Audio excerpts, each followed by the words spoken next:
Assalamualaikum warahmatullahi wabarakatuh. Bismillahirrahmanirrahim. Alhamdulillah bertemu lagi dengan Syekh Jati Channel. Para sahabat semua, dari video sebelumnya yang berjudul kondisikan sifat ketunggalan dengan Allah Subhanahu wa taala, yang intinya di situ adalah menjelaskan bahwa kita sebagai manusia yang benar-benar berniat untuk lebih dekat dengan dalam mengkondisikan dengan Allah Subhanahu wa taala, yang mungkin selama ini hanya dalam pikiran kita saja, maka harus menjadi lebih nyata, dan itu akan terbukti pada perubahan akhlak yang lebih baik dari sebelumnya. Bukankah Allah bisa dikenal melalui 4 pintu, yaitu zat, sifat, asma, dan af'alnya? Dan untuk melengkapi keterangan dari video tersebut, saya akan share pembahasan tentang hakikat menyembah kepada Allah Subhanahu wa taala. Allah berfirman di dalam surat Toha ayat 14, sesungguhnya aku ini Allah, tidak ada Tuhan selain aku, maka sembahlah aku dan laksanakan sholat untuk mengingat aku. Di dalam surat tersebut menjelaskan bahwa perintah untuk menyembah itu hanya kepada Allah Subhanahu wa taala. Kemudian merujuk pada hal tersebut, ada beberapa sistem pembelajaran di dalam menyembah kepada Allah Subhanahu wa taala di dalam dunia Islam, seperti contoh syariat, thariqah, hakikat, dan makrifat. Jadi syariat adalah sembah rogo atau menyembah kepada Allah secara lahiriah dengan sholat, contohnya, yang intinya adalah fokus pada lahiriah. Kemudian thariqah adalah sembah hati atau fokus pada hati. Hakikat adalah sembah rasa atau fokus pada rasa, dan makrifat adalah sembah sukma atau fokus pada sukma. Dan sebenarnya ada satu lagi, yaitu terakhir adalah tauhid, yakni itu adalah agama para nabi-nabi Allah. Dan tauhid ini akan bisa berjalan ketika manusia mampu melaksanakan keempat tadi, yakni syariat, thariqah, hakikat, makrifat. Jika keempat sistem pembelajaran tersebut sudah berjalan pada kehidupan seseorang, maka secara otomatis tauhid akan ada di dalam langkah kehidupan spiritual beliau.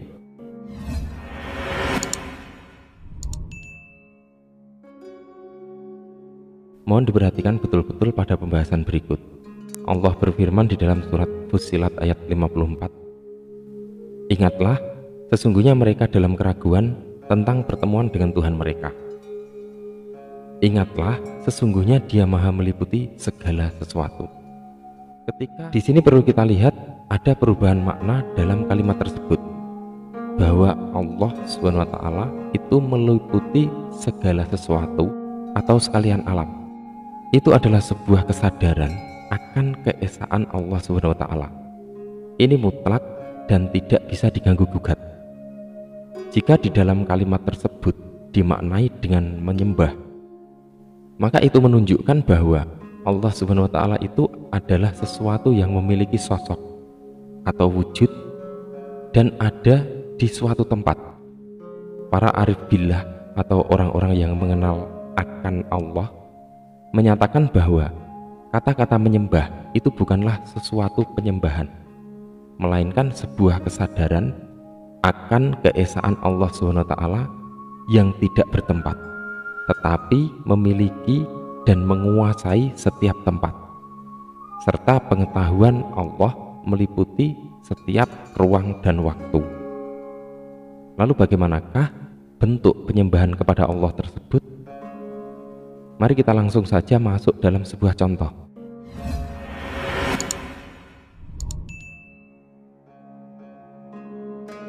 Jika seseorang yang sedang dalam posisi sedang beruntung, tentunya mudah baginya untuk menerima keadaan tersebut dengan ikhlas dan gembira.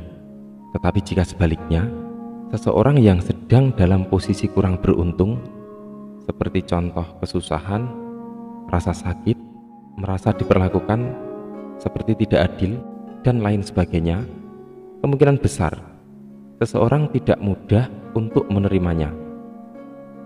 Lalu apakah orang yang tidak bisa menerima keadaan hidupnya tersebut bisa dikatakan menyembah kepada Allah dalam sujudnya? Padahal di situ dia ingkar akan keadaan yang terjadi pada dirinya dengan sadar. Dia ingkar dengan sadar. Bukankah Allah Subhanahu wa taala adalah Sang Maha mengatur segala keadaan, baik itu di dalam kondisi baik ataupun kondisi buruk? Bagaimana bisa seseorang yang sedang dalam kondisi tidak beruntung dan tidak bisa menerima keadaan itu bisa dikatakan menyembah kepada Allah di dalam sujudnya, padahal dia tidak bisa menerima pemberian Allah Subhanahu wa taala yang berupa ketidakberuntungannya itu. Ingatlah di dalam sebuah cerita teladan, apakah kesusahan dan kesakitan kita itu melebihi Nabi Ayub alaihissalam? Oleh karena itu, keadaan yang sulit yang sedang dialami manusia janganlah sampai mengakibatkan manusia jauh dan lupa dengan Allah Subhanahu wa taala bahwa beliaulah yang mengatur ini semua. Sadarilah itu semua dengan berprasangka baik kepada Allah Subhanahu wa taala.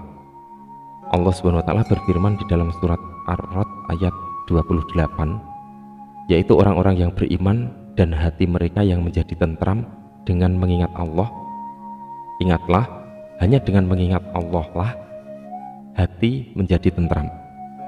Maka di sini ditegaskan bahwa dengan mengingat Allah di setiap kondisi atau bahkan tanpa putus, maka diharapkan manusia mampu untuk selalu bersyukur. Maka bisa disimpulkan bahwa menyembah kepada Allah Subhanahu wa taala adalah kemampuan seseorang untuk memberi dan menerima, yaitu pada saat manusia mampu menerima hal-hal baik dan juga hal-hal buruk dengan tetap takwa dan berprasangka baik. Jika manusia menyembah Allah Subhanahu wa taala tetapi tidak mau menerima keadaannya, berontak dalam kesusahan, padahal dari keadaan itulah Allah Subhanahu wa taala mengatur untuk kita lebih kenal dan lebih dekat dengan Allah Subhanahu wa taala, dan bahkan jika itu adalah merupakan sebuah garis takdir hidupnya, apakah kita tidak akan menerimanya? Maka apakah sujud orang seperti ini bisa dikatakan bentuk sembah kepada Allah Subhanahu wa taala, sedangkan dia tidak mau menerima nasibnya yang kurang baik itu? Padahal itu juga yang menggariskan Allah Subhanahu wa taala. Lalu apakah sebenarnya makna sujud kepada Allah Subhanahu wa taala di dalam benak manusia ketika itu? Ingat, bukankah tidak ada satu daun kering pun yang jatuh ke tanah tanpa digariskan oleh Allah Subhanahu wa taala? Maka yang dikatakan sembah adalah kemampuan memberi dan menerima keadaan sebagai garis hidupnya dengan penuh kesadaran yang sangat tinggi.